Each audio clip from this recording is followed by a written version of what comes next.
Assalamualaikum warahmatullahi wabarakatuh. Jumpa lagi di YouTube channel Bacang Ariga. Bagaimana kabarnya hari ini? Mudah-mudahan sehat selalu dan selalu dimurahkan rezekinya oleh Allah Subhanahu wa taala. Pada kesempatan kali ini saya akan berjalan-jalan ke kota Seribu Bukit, tepatnya di Pantan Cuaca. Karena di sini lagi musim tembakau, kita akan sedikit review bagaimana memproses daun tembakau hingga menjadi yang siap dijual belikan. Tembakau adalah tumbuhan yang unik. Tanaman ini berasal dari San Salvador. Dan tidak berarti tanaman ini yang kebanyakan mati pada musim kemarau. Justru, dengan kadar air yang sedikit dapat bertahan selama musim kemarau. Sebaliknya, saat musim hujan, tanaman ini malah terancam karena dapat menyebabkan tanaman tembakau menjadi tipis dan mengelupas. Indonesia sendiri ternyata merupakan salah satu penghasil tembakau terbaik di dunia, khususnya daerah Aceh, Deli, Temanggung, Lombok, Jember, dan Madura. Maka dari itu, karena Indonesia dikenal akan tembakaunya, ada baiknya kita juga tahu proses membudidayaan tanaman yang mengangkat wajah Indonesia ke dunia internasional ini. Tembakau ini dapat tumbuh pada ketinggian 200 sampai dengan 3000 meter di atas permukaan laut. Tanaman ini dapat ditanam di daerah pegunungan maupun di dataran rendah.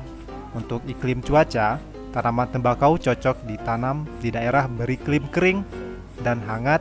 Tembakau membutuhkan periode bebas beku selama 3 sampai 4 bulan antara pencangkulan dan panen. Untuk hasil paling baik, tembakau sebaiknya dimatangkan tanpa hujan yang deras. Air yang berlebih biasanya menyebabkan tanaman tembakau menjadi tipis dan mengelupas. Suhu udara yang ideal untuk pertumbuhan tembakau adalah antara 21 sampai dengan 32 derajat Celcius.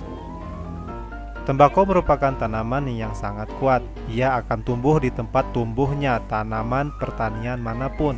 Walaupun umumnya tembakau tumbuh dengan baik di atas tanah yang lebih mudah terkuras. Tembakau tumbuh baik pada tanah lempung berpasir atau tanah lempung berlumpur. Tanaman ini akan tumbuh subur pada kondisi tanah berkesuburan sedang, gembur, remah, dan mudah mengikat air.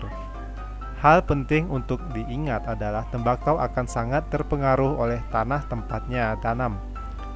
Tanah yang berwarna lebih terang biasanya akan memproduksi tembakau yang berwarna lebih terang, di mana tanah yang lebih gelap biasanya memproduksi tembakau yang lebih gelap pula.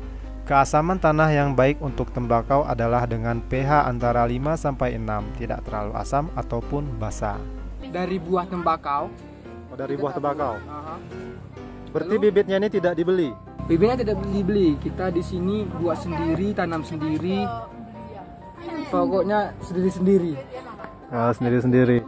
Berarti masa semai bibit bakau hingga bisa ditanam di lahan berapa hari itu Mas Jadidi? Penanaman bibitnya itu selama 30 hari atau lebih. Jadi kalau seandainya bibitnya sudah bisa ditanam langsung, kita tanam. Karena pertumbuhan bibitnya itu juga mempengaruhi usia daripada perkembangan daun tembakau. Karena pada saat pembibitan tidak sempurna, kebanyakan batang tembakaunya itu banyak yang kalau istilah bahasa gayanya itu kurang bagus dia daunnya. Karena di sini ada dua macam, ada bako Jawa dan ada juga bako lokal. Bako biasa. Nah. Jadi untuk proses pendiamannya itu selama 3 hari 3 malam. Itu pendiaman daun tembakau yang udah kita ambil dari batangnya. Kalau dari batangnya itu namanya nangka. Ya. Dari proses tanam hingga ditanam di lahan dan ambil daun pertama berapa bulan? Untuk pengambilan daun pertama sampai 3 bulan atau lebih. Bulan atau lebih. Dalam proses pengembangan pertumbuhan batang tembakau itu harus sempurna karena kita harus memberikan pupuk. Itu banyak jenis pupuk. Enak kan pupuk ya?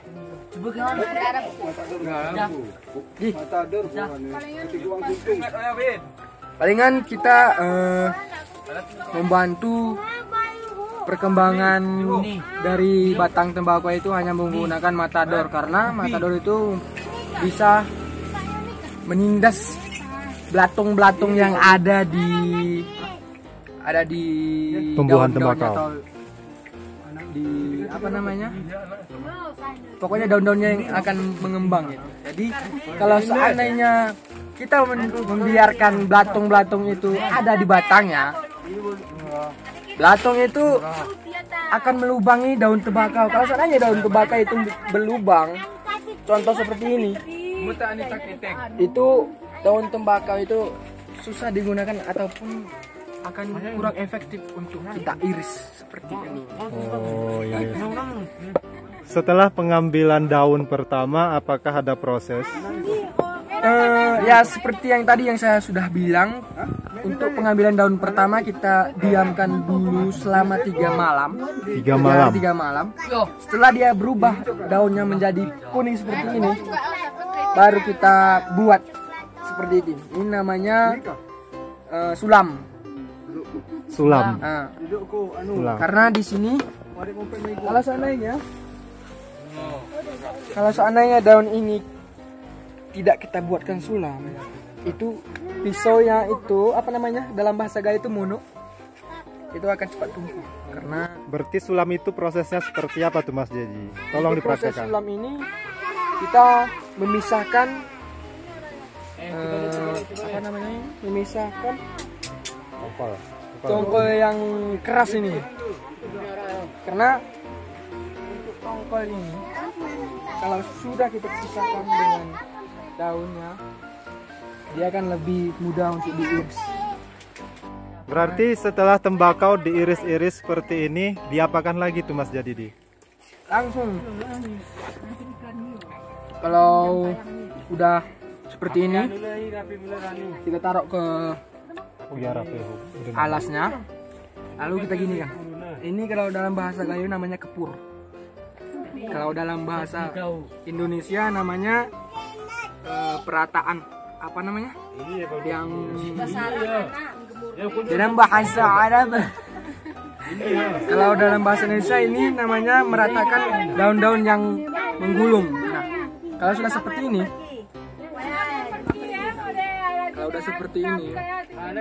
ini kan kita jarangkan seperti ini, dia nampak sunyi ada yang numpuk-numpuk. Makanya kita perlukan yang namanya gini, biar itu yang kayak bulat-bulat seperti ini. Nah, dia kan tidak lurus ke bawah. Nah, pada saat kita rentangkan di atas lantai, dia akan lebih mudah untuk cepat kering karena dia tipis gitu. Proses pengeringan memakan waktu berapa hari tuh Mas Jadi? Untuk proses pengeringan itu sampai 3 kali jemur ataupun bisa kita katakan 3 hari gitu. Karena dengan proses penjemuran yang maksimal akan memudahkan daun tembakau itu mengeluarkan getah, karena dalam tembakau proses para petani untuk mulai tembakau ini dia hanya menggunakan dia hanya memerlukan mengeluarkan getah tembakau, karena dengan banyaknya getah keluar dari tembakau itu akan mempengaruhi harga jual daripada tembakau kita. Untuk harga jualnya apakah memiliki spesifikasi berbeda antara daun ini daun itu? Iya. Di sini ada 3 jenis daun tembakau. Namanya ada daun kretek, ada daun tembakau sedang, ada tembakau yang maksimal, bisa disebut dengan tembakau jeroh. Dalam bahasa Gayo bako jeroh. Kalau bako kretek itu dia warnanya beda dari bako yang sedang sama yang bagus. Untuk harga jualnya sendiri, baku kualitas pertama, kedua dan ketiga bagaimana Mas Jadi? Kalau yang kretek itu harganya nyampe ke 60-an ribu gitu. Kalau yang itu per kilo? yang Per kilo? Ya, per kilo. Kalau bako sedang itu sampai 150, 110. Kalau bako zero, bako super yang hasilnya maksimal itu sampai 200 sampai 200 lebih lah gitu. Oke. Per kilo. Baik, terima kasih Mas Jadidi. Itu saja pertanyaan dan interogasinya. Ya, terima kasih juga udah mewawancari saya karena saya tidak pernah diwawancara selama saya murid. Nah, sudah tahu kan bagaimana tahapan ataupun cara-cara sedikit bagaimana membudidaya tanaman tembakau ini, mulai dari pertanyaan pertama hingga proses penjualan, bagaimana harga per kilonya sudah ditanyakan tadi. Semoga kita bisa ramai-ramai menjadi petani, bukan cuma petani tembakau saja, tapi petani yang lain-lain, bahwa petani itu memang sukses. Jangan malu jadi petani.